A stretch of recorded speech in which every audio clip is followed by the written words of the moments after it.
இது என்ன டைம்னு எல்லாருக்குமே தெரியும். சேல்ஸ், டிஸ்கவுண்ட்ஸ், பிக் பில்லியன் டே. இந்த பாயிண்ட்ல ₹25,000 செக்மெண்ட்ல ஃபோன் வாங்கணும்னு பார்த்துட்டு இருந்தீங்கன்னா 2 இன்ட்ரெஸ்டிங்கான ஆப்ஷன்ஸ் இருக்கு. ஓப்போவோட K13 டர்போ, மோட்டோரோலாவோட H60 Pro. ஆன் பேப்பர் பார்த்தீங்கன்னா ரெண்டுமே ரொம்ப டிஃப்ரெண்ட்டான ஃபோன்ஸ். பட் உங்களுக்கு என்ன முக்கியங்கிறத வேஸ்ட் பண்ணி ரெண்டுத்துல ஒன்று உங்களுக்கு இன்னும் பெட்டராக இருக்கும். அது என்ன இந்த வீடியோவில் பார்ப்போம். என் பேர் ஆஷ், நீங்கள் பார்த்துட்டு இருக்கிறது C4E Tech தமிழ். வீடியோக்கு போகலாம்.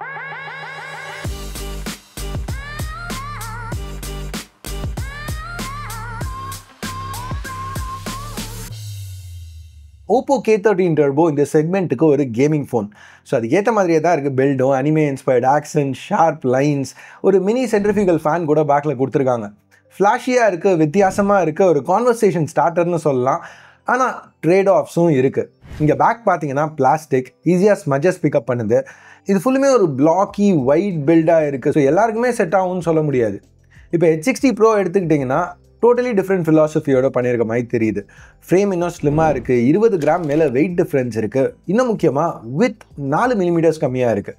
ஸோ கையில் பிடிச்சி யூஸ் பண்ணுறதுக்கு இன்னும் நல்லா இருக்குது. ப்ளஸ் அந்த டிஸ்பிளே கர்வ் ஆகிருக்கு, பேக்கில் வீகன் லெதர் பேக்கும் கர்வ் ஆகிருக்கு. ஸோ இன்னும் ஒரு ப்ரீமியமான ஃபீல், பெட்டர் எர்கனாமிக்ஸ், இன்னும் grip அதிகமாக இருக்குது. அது மட்டும் இல்லாமல் ஃபிங்கர் பிரிண்ட்ஸும் ஈஸியாக பிக்கப் ஆகாது. So advantage Motorola. இங்கே ஓப்போ ஐபி ரேட்டிங் எடுத்துகிட்டு வந்திருக்காங்க. அவங்க ஃபோனில் எக்ஸ்போஸ்ட் ஃபேனை வச்சுட்டு ஐபி ரேட்டிங் ஆஃபர் பண்ணியிருக்காங்கிறது நல்ல விஷயந்தான்.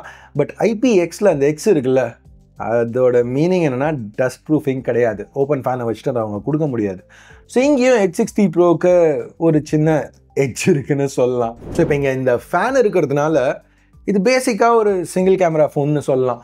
டெக்னிக்கலாக டியூவல் கேமரா, ஆனால் அந்த ரெண்டாவது 2 மெகா பிக்சல் மோனோக்ரோம் சென்சர் எதுக்கு இருக்குன்னு அவங்களுக்கே தெரியாது போல்.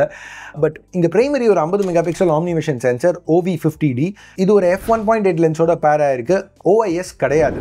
இப்போ மோட்டோரோலாவில் பார்த்தீங்கன்னா 50 megapixel Sony sensor light 700C கொடுத்துருக்காங்க.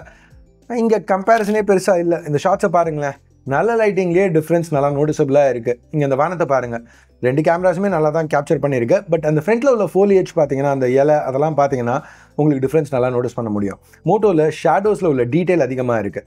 ஸோ இந்த டைனாமிக் ரேஞ்ச் வித்தியாசம் இங்கேயே நல்லா தெரியுது. டைனாமிக் ரேஞ்ச் மட்டும் இல்லை, டெக்ஸ்சர், டீட்டெயில், கலர்ஸ் இதிலலாம் கூட H60 Proக்கு ஒரு அட்வான்டேஜ் இருக்குது. இப்போ லோ லைட்டில் இந்த டிஃப்ரென்சஸ் இன்னும் நோட்டிசபிள் ஆகுது. முதல்ல K13 டர்போ இன்னும் அதிகமாக டைம் எடுக்குது ஷூட் பண்ணுறதுக்கு. ஸோ இதனால் கொஞ்சம் அதிகமான ஷார்ட்ஸில் ஷேக்கி ரிசல்ட்ஸ் கிடைக்குது. சரி, இமேஜ் ஒழுங்காக எடுத்துருச்சுன்னா கூட மோட்டோரோலாவில் கலர்ஸ், டீட்டெயில்ஸ் எல்லாமே பெட்டராக இருக்குது. இங்கே இந்த நம்பர் பிளேட்டை பாருங்கள். இப்போ இதுவும் ஒரு இன்ட்ரெஸ்டிங்கான ஷாட். ஸோ இங்கே டார்க்கான ஏரியா, அந்த நாயை பார்த்தீங்கன்னா அங்கே உங்களுக்கு பெருசாக டீட்டெயில் லெவல்ஸில் டிஃப்ரென்ஸ் எதுவும் இருக்காது.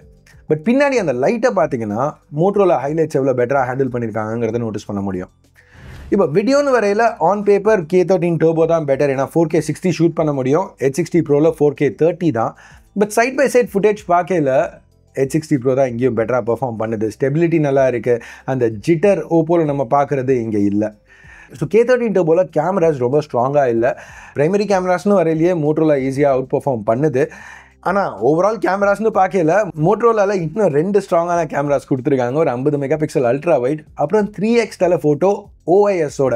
இந்த செக்மெண்ட்டில் நம்ம யூஸ்வலாக பார்க்காத ஒரு விஷயம். சரி, அதை விடுங்க. இப்போ செல்ஃபீஸ்னு எடுத்திங்கன்னா கூட மோட்டோரோலாவில் ஃபீல்ட் ஆஃப் வியூ இன்னும் வைடாக இருக்குது. ப்ளஸ் டைனாமிக் ரேஞ்ச் திருப்பியும் பெட்டராக இருக்குது. அந்த வானத்தை பார்த்தீங்கன்னா உங்களுக்கே தெரியும். இது வீடியோ ரெக்கார்ட் பண்ணையில் இன்னமும் நோட்டிசபிளாக இருக்குது. ஸோ கேமராஸ்னு வரையில் காம்படிஷனே கிடையாது. இது வெறும் ஒன் சைடட் தான்.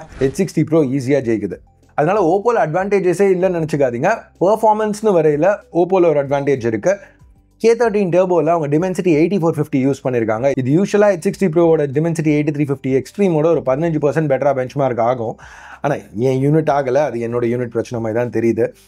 எனிவேஸ், இங்கே ஒரு ஆக்டிவ் கூலிங் ஃபேன் இருக்கிறதுனால சஸ்டெயின் பர்ஃபார்மன்ஸ் கண்டிப்பாக அதில் பெட்டராக இருக்கும் அப்படின்னு தான் நினச்சேன். பட் ஆக்சுவலாக இல்லை. டெஸ்ட்டில் பார்த்தீங்கன்னா 2 ஃபோனுமே ஒரே மாதிரி தான் த்ராட்டில் ஆச்சு. ஸோ இங்கே இந்த ஃபேன் இன்னும் கொஞ்சம் காஸ்மெட்டிக்காக இருக்க மாதிரி தான் தெரியுது. ஆக்சுவலாக ஃபங்க்ஷனலாக இருக்கிற மாதிரி தெரில. ஒரு கேமிங் ஃபோன் அப்படின்னு பார்க்கையில் கொஞ்சம் ஏமாற்றமாக இருந்துச்சு. இங்கே நோட் பண்ண வேண்டிய இன்னும் ஒரு சில விஷயம். மோட்டோரோலா H60 Proவில் 8256 பேஸ் வேரியன்ட், ஓப்போவில் 8128, மோட்டோரோலா ஒரு 12512 வெர்ஷனும் ஆஃபர் பண்ணுறாங்க. ஓப்போவில் 8256 தான் மேக்ஸ். ரெண்டுத்துலையுமே LPDDR5X RAM தான். பட் ஸ்டோரேஜ்னு பார்த்தீங்கன்னா ஓப்போவில் UFS 3.1, மோட்டோரோலா UFS 4 யூஸ் பண்ணியிருக்காங்க. சரி, அடுத்து பேட்டரிக்கு வருவோமே. இங்கே திருப்பி ஓப்போக்கு ஒரு எட்ஜ் இருக்குது. ஒரு பெரிய 7000 mAh பேட்டரி யூஸ் பண்ணியிருக்காங்க. மோட்டோவில் 6000 தான். ஆனால் இங்கே நீங்கள் ஞாபகம் வச்சுக்க வேண்டிய விஷயம், இங்கே டிஸ்பிளே லைட்டாக பெருசு, உள்ள எஸ்ஓசி இன்னும் கொஞ்சம் பவர் ஹங்க்ரியாக இருக்குது, ப்ளஸ் அந்த ஃபேனும் எக்ஸ்ட்ராவாக பவர் ட்ராப் பண்ணுது. ஸோ ஆக்சுவலாக இன் ப்ராக்டிஸ் பார்த்தீங்கன்னா ஒரு 10% பெட்டராக ஸ்க்ரீன் ஆன் டைம் கிடைக்கும். அட்வான்டேஜ் தான், பட் கேம் சேஞ்சிங்னு சொல்ல முடியாது. ஏன்னா H60 Proவில் ஏற்கனவே ஆல் டே பேட்டரி லைஃப் நல்லா தான் கொடுத்துருக்காங்க. ப்ளஸ் கன்வீனியன்ஸ்க்கு ஒயர்லெஸ் சார்ஜிங் சப்போர்ட்டும் இருக்குது. அது மட்டும் இல்லாமல் இன்க்ளூடட் சார்ஜரும் இன்னும் கொஞ்சம் ஃபாஸ்ட்டாக இருக்குது. இப்போ ரெண்டு ஃபோன்ஸுமே Android 15 தான் ரன் ஆகிட்டு இருக்கு. அவங்களோட சொந்த ஸ்கின்ஸோட நல்லா ஸ்னாப்பியாக ரெஸ்பான்சிவாக இருந்துச்சு. மோட்டோரோலாவோட ஸ்கின் இன்னும் கொஞ்சம் லைட்டான ஃபீல் கொடுக்குது, க்ளீனாக இருக்குது, கிளட்டரும் கம்மியாக இருக்குது. ஏன்னா ஓப்போ பார்த்தீங்கன்னா எக்கச்சக்கமான bloatware out of the box load பண்ணுறாங்க. அப்டேட்ஸும் மோட்டோரோலாக்கு ஒரு அட்வான்டேஜ். 3 வருஷம் OS அப்டேட்ஸ், 4 வருஷம் செக்யூரிட்டி பேச்சஸ். ஓப்போவில் 2+3. இப்போ நம்ம கன்க்ளூஷனுக்கு வரதுக்கு முன்னாடி டிஸ்பிளேஸ் பற்றி டக்குன்னு பார்ப்போம். ப்ரொடெக்ஷனுக்கு Motorola Gorilla Glass 7i use பண்ணியிருக்காங்க. Oppo Crystal Shield glass use பண்ணியிருக்காங்க. K13 டர்போவோட பேனல் நான் சொன்ன மாதிரி கொஞ்சம் பெருசு, 6.8 inches. H60 Proவில் 6.7. ரெசல்யூஷன், பிக்சல் டென்சிட்டிலாம் ஏறக்குறைய ஒன்று தான். மோட்டோரோலாவில் HDR கான்டென்ட்டுக்கு பிரைட்னஸ் கொஞ்சம் அதிகம். பட் அதெல்லாம் விடுங்களேன். இங்கே ஆக்சுவலான டிஃப்ரென்ஸ்னு பார்த்தீங்கன்னா, உங்களுக்கு கர்வ் பேனல் வேணுமா, ஃப்ளாட் பேனல் வேணுமா? மோட்டோரோலாவில் 4 சைடும் கர்வ் பண்ணியிருக்காங்க. ஓப்போ எல்லாத்தையுமே ஃப்ளாட்டாக மெயின்டைன் பண்ணியிருக்காங்க. பர்சனலாக எனக்கு கர்வ் பேனல்ஸ் பிடிக்கும். அந்த ஸ்வைப்ஸ் நேச்சுரலாக இருக்கும், ஃபோன் இன்னும் நேரோவான ஃபீல் கொடுக்கும். பட் இன்னொரு சைடு ஆர்குமெண்ட்டும் எனக்கு புரியுது. ரிஃப்ளெக்ஷன்ஸ் ஒரு பிரச்சனை, ப்ளஸ் டெம்பர்ட் கிளாஸ் கர்வ் பேனல்ஸ்க்கு வாங்குறது கொஞ்சம் கஷ்டம்.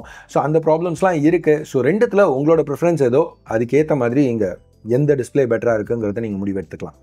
இப்போ ஃபைனலாக பார்த்தீங்கன்னா ப்ரைஸிங் க்ளோஸாக தான் இருக்குது.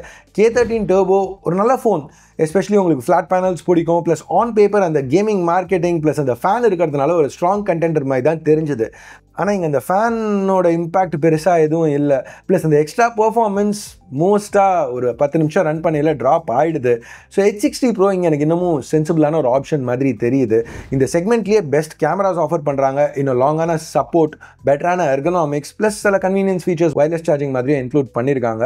ஸோ H60 Pro தான் எனக்கு பெட்டரான சாய்ஸ் மாதிரி தெரியுது. இதுதான் என்னோட கருத்து. நீங்கள் என்ன நினைக்கிறீங்க? H60 Pro, Oppo K13 turbo, இந்த ரெண்டு ஃபோனில் ஒன்று சூஸ் பண்ணணும்னா எதை சூஸ் பண்ணுவீங்க? ஏன் கீழே உள்ள கமெண்ட்ஸில் சொல்லுங்கள். வீடியோ பார்த்ததுக்கு நன்றி. அடுத்த வீடியோவில் உங்களை திருப்பி சந்திக்கிற வரைக்கும் என் பேர் ஆஷ். நீங்கள் பார்த்துட்டு இருக்கிறது C4E Tech தமிழ். பாய்.